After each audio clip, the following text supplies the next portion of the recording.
Hello friends, how are you? Welcome to my channel. So let's start the today fanfiction story. What of Hatake Tatsuya in Naruto? Chapter 1. It was the 38th year of Konoha, coinciding with the time after the Second Ninja World War. We find ourselves in the country of fire, outside of Konoha village, near a lakeshore, a simple cabin surrounded by fields of cabbage, tomatoes, corn, and other vegetables.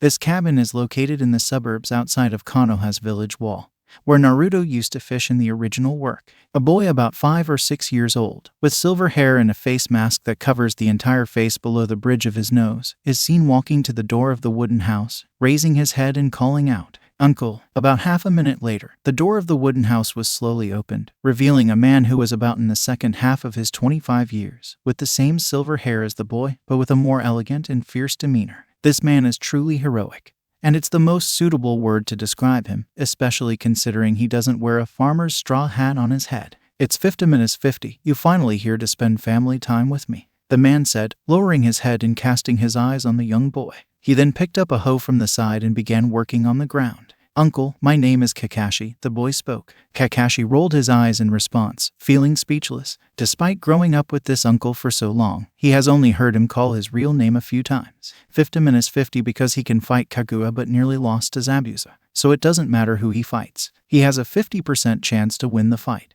His uncle has given him a nickname since he remembers it. Hatake Tatsuya, 28 years old, a Konoha genin. He is the younger brother of Tsukumo Hatake. Hatake Tatsuya 5 years younger than his elder brother, a person with enough strength to challenge his big brother or third Hokage. However, it is impossible to say that Tatsuya is inferior to the current Hokage, Sarutobi Hiruzen. Sarutobi Hiruzen is still at his peak, but being nearly 50 years old, there is no possibility of getting stronger. His strength will only decrease instead of increasing due to his age. On the other hand, Hatake Tatsuya, just in his early 30s, has room for further improvement. Surpassing Sarutobi Hiruzen is very possible, but only a few people, like Hatake, Tsukumo, and Kakashi, know this. "Come and let's have lunch together." Tatsuya invited Kakashi while loosening the soil, pulling out a cabbage from the ground, and picking some tomatoes. After washing the vegetables, he took out rice balls from the stool behind him and threw one to Kakashi. "Uncle, it's not time to eat, Dad recently." Before Kakashi could finish, he quickly told Tatsuya about the recent anomaly of his father. Since his dad returned from the battlefield last week,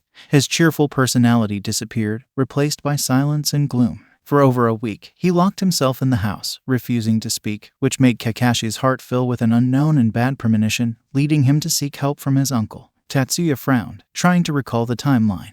Realizing that Kakashi should have already enrolled in a ninja school, he pondered the situation, understanding the gravity of the matter. "I have said so many times to tell him not to be so honest in this shinobi world, and he hasn't made any progress at all," Tatsuya remarked, expressing concern about his brother's behavior. Taking off the straw hat with one hand, Tatsuya got up and strode towards Konoha's main entrance. Seeing this, Kakashi quickly followed behind. However, after just 2 steps, Tatsuya turned abruptly back, as if thinking of something. He entered the room and took out a katana, causing Kakashi to grumble and swallow, feeling uncertainty instantly transforming into a sense of crisis. Upon arriving at Hatake's house, Tatsuya and Kakashi saw about 5 or 6 Konoha shinobi pointing at Hatake and cursing. Tatsuya paid attention to the Jonin ninja and his ninja clothes and raised his eyebrows. "The Sarutobi family. Who is the leader?" Tatsuya's gaze was fixed on the person in front who was pointing to the one that Hatake Tsukumo scolded the most and asked.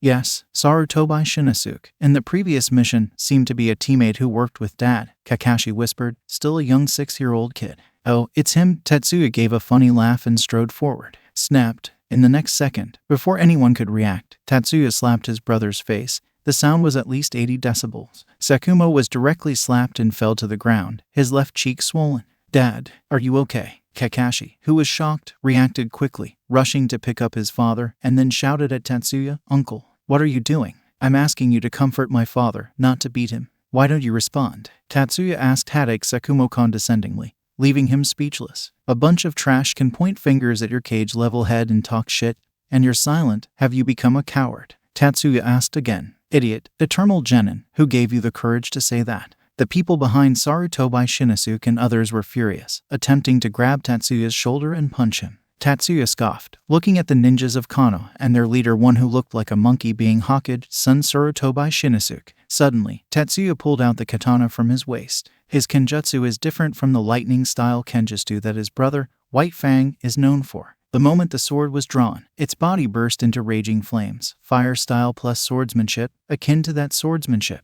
Boom! The flames of the raged like waves, combined with the sword's slash, seemed capable of cutting through everything in its path. Intense heat and aura emanated from Tatsuya, revealing a hidden strength beneath his ordinary appearance. Black flame. The flames and sword aura merged, almost wiping out Sarutobi Shinosuke and the others behind him, sending them flying into the sky. Boom! In the next instant, the walls of Konoha Hokage Mountain exploded, and third Hokage Sarutobi Hiruzen's face disappeared. Around Tatsuya, the black flame continued to burn. Chapter 2. Kurenai, would you like to join me for lunch? On the bustling streets of Konoha, a boy of the same age chased two 6-year-old girls, chattering endlessly. Kurenai, do you agree? The girl with shoulder-length black hair smiled bitterly at her long-haired friend, whose hair was slightly curled up to the waist, and her eyes were like rubies. I don't want to. Asuma, this guy just keeps bragging about how amazing his father is, and he's so boring. Then, what is that? Kurenai's words were interrupted as she pointed to something in the sky. A black crescent streaked across the sky above Konoha and struck Hokage Rock on the back mountain.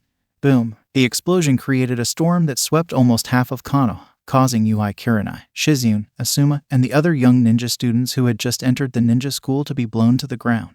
Even the ordinary people around fell on their rears and were in a state of panic. What's going on? An earthquake. Look at Hokage Rock. Is the third Hokage's face? It's gone. Is it an enemy attack? Hurry up and notify the Uchiha Guard. After witnessing the third Hokage's face sculpture disappear without a trace due to the mountain explosion, panic spread across Konoha.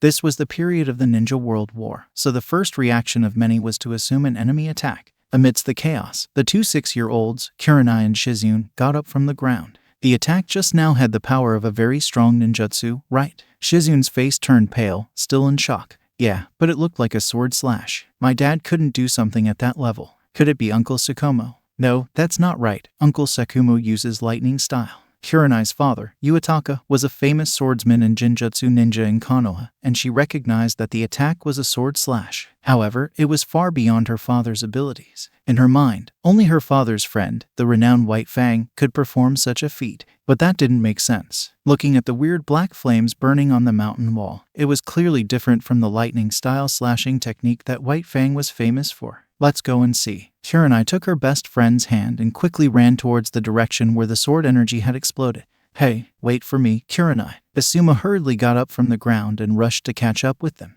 Meanwhile, at the center of the Uchiha clan's village, Uchiha Fugaku, who was only 23 years old and not yet the patriarch, stared blankly at the still burning black flames on the back mountain rock wall and said to himself in shock, No, then is that the inexhaustible flames recorded in Uchiha history, Amaterasu. In front of Hatake's house, a group of Sarutobi ninjas, led by Sarutobi Shinosuke, collapsed to the ground in fright upon seeing Tatsuya raising his katana. As they looked towards the back mountain, they noticed that the face of Hiruzen Shinosuke's father had disappeared and was destroyed by the explosion. Sarutobi Shinosuke and the others were in disbelief. Could this really be the eternal genin as infamous as Might Dai? Behind them, Hatake Tsukumo and his son Kakashi showed little surprise. They knew firsthand how terrifying the power of Tatsuya, their younger brother, could be. Do you still want to commit suicide? Tatsuya didn't even pay attention to the frightened Sarutobi Shinosuke on the ground and turned to ask his big brother. There were some words missing from the emotional message, but it didn't change the message. The talk between men doesn't need too many words, just the emotions behind it are enough. Be it father, son, or brothers, some words are enough to know what the other party is saying.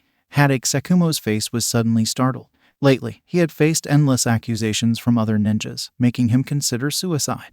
Unexpectedly, his indifferent brother saw through his feelings. Dad, Kakashi was also completely frightened. The thought of his father wanting to commit suicide shocked him. I don't know what you did on the previous mission, but suicide is the stupidest thing in the world. Tatsuya calmly sheathed his katana and said indifferently, When you die, there is nothing left. But that kind of thought, I'll be here to beat some sense into you whenever it arises. Tatsuya embraced his brother with both hands to help him stand up. After all, he is the one who slapped him too hard. As someone who had lived another life on Earth and read the Naruto manga, Tatsuya already felt that Hatake Shumao, his brother, was on a dead-end path. And now, Tsukumo was Tatsuya's big brother. He couldn't just stand by and watch him suffer and die. Hatake Tsukumo was speechless, and to be honest, his face still hurt from Tatsuya's hug. Dad, don't think like that. Kakashi's eyes were teary as he clung to his father's clothes and pleaded. Seeing the emotional exchange between the father and son, Tatsuya couldn't help but sigh. Hatake Tsukumo's heart began to soften.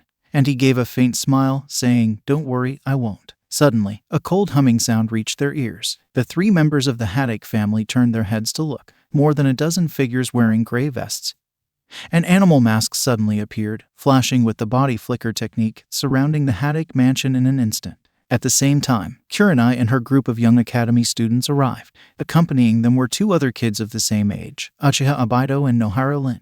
The 2 groups met on the road. "Are you Anbu or Root?" Tatsuya asked, looking at the masked figures with interest. The difference between Sarutobi Hiruzen's Anbu and Shimura Danzo's Root was subtle, mainly in the characteristics of their masks. However, as a simple genin living outside Konoha for so many years, Tatsuya couldn't discern them from each other. Chapter 3. The group of people who arrived didn't even bother to pay attention to Tatsuya's question. In their eyes, Hatake Tatsuya, the eternal genin, didn't possess the authority to question them. They are Roots, an organization similar to Anbu but under Hokage's assistant Shimura Danzo. A genin shouldn't even dare to oppose them. After all, this world respects strength, as exemplified when Cloud Shinobi attempted to kidnap Hyuga Hinata. They were caught red-handed by Hyuga Hayashi. Even if the culprit died, Konoha has Yamanaka clan who can get info from the dead shinobi's brain. Instead of apologizing for this mess, Cloud Shinobi instead threatened to attack Konoha. Wasn't it because Cloud Shinobi were stronger than Konoha at the time? "It's from the Root," Hatake Sakumo answered Tatsuya at that moment. "Huh, so it's Danzo's subordinate," Tatsuya sneered. "Eternal genin, you are not qualified to speak." A member of the Root scolded Tatsuya, obviously not aware of the seriousness of the problem. "Hatake Sakumo, did you make the sword slash just now? Come to the torture department with us." The cold gaze under the mask of the leader of the Root squad was fixed on Hatake Sakumo. Obviously, the Roots thought that the sword slash just now came from Hatake Sakumo. Not to mention Konoha. Looking at the entire ninja world, I am afraid that there is no second one. Although the weird black flame is obviously not compatible with Hatake Sakumo, who uses lightning style, who else could it be but him? It can't be Hatake Tatsuya, the eternal genin, right? The attack that ruined Hokage Rock just now was Kakashi's dad. Abido, with black hair and his hairstyle, is also very similar to Naruto, was shocked, and at the same time, there was a bit of admiration in his eyes. Okay, such a strong fire ninjutsu. The girl with red eyes, Kurenai said in disbelief. "No, it's impossible. Uncle Sakumo can't do such a thing." Asuma snorted. "Huh, destroy the Hokage Rock, which symbolizes the prestige of Hokage. This is enough for him to sit for a lifetime in prison." No, it's not Hatake Sakumo. At this time, Sarutobi Shinosuke and others had been relieved from the shock. They pointed at Tatsuya, gritted their teeth, and said to the Roots, "Yes, he did it." In an instant, everyone on the scene turned their attention to Tatsuya. He, the leader of the Root part, seemed to have heard some fantasy jokes, pointed to Tatsuya, and asked Sarutobi Shinosuke, a tone of "Are you kidding me? This is the infamous Eternal Genin. He even doesn't do any missions for Konoha anymore, stays near the walls of Konoha. Yes, his swordsmanship is almost equal to that of White Fang. And the weird black flame, that's it was him." Thinking of the destructive power of the S-level slash just now, Sarutobi Shinosuke still had some lingering fears, and his tone trembled. "Tatsuya, why are you hiding your strength? What on earth do you want to do?" Abido, Rin Nohara, and others were dumbfounded. The slash just now was not made by White Fang, but by the uncle who lives on the outskirts of the village and usually farms the land and grows vegetables. You know, Tatsuya gave them the impression that he was a farmer. I heard Hokage's eldest son say so. No matter how incredible the Roots are, they have to accept this fact. When a mediocre ninja who is regarded as eternal genin by everyone suddenly can use S-rank ninjutsu, everyone's first reaction was definitely not admiration but endless vigilance and hostility. Not to mention the suspicious groups like the Sarutobi family and Roots. The next moment, more than a dozen shinobi at the Root pulled out their katana, as did the ninjas of the Sarutobi family, who were brought down by Tatsuya. They also put on a fighting pose. "Hey, it's a bit bad." Abido shivered in shock. "In that case, take Hatake Tatsuya back." The captain of the Root part shouted coldly. Sarutobi Shinosuke also said, "So is Hatake Sakumo. He made a major mistake in Sand Shinobi's mission and deserves to be punished." Ha. As soon as Sarutobi Shinosuke said this, Tatsuya smiled and bent over, making everyone puzzled again. "Why are you laughing?" Sarutobi Shinosuke asked with an unknown premonition in his heart. "Listen to me. My glass-hearted brother gave up his mission to save you, right?" Tatsuya raised his thumb, pointed to Hatake behind him, and asked, "Yes, so what?" Sarutobi Shinosuke shed a drop of cold sweat on his face and then yelled, "The ninja should have given priority to the mission. Don't think he saved me. I will thank him. If he hadn't given up the mission, the original war against Sand Shinobi should have been over. The ninja who cannot complete the task is just a waste. Do you know how much Konoha has lost because of him? I do it all for Konoha. All for Konoha, one bite at a time. Based on this alone, Tatsuya has determined that this guy is absolutely Sarutobi Hiruzen's father. According to what you said, you were the person who dragged the mission down. My brother should be punished because he saved you, but look at you, if it wasn't for you my brother could have completed the mission. Tatsuya grinned. What did you say? Sarutobi Shinosuke's face changed suddenly. The ninja who can't complete the task is a scum. And the guy who drags the mission is even worse than scum. Tatsuya smiled and said, what are you doing alive? For Konoha, you should hurry up and die. Don't waste Konoha's resources. So that is for today's video. If you like story, please hit like button and subscribe our channel. Thanks for listening.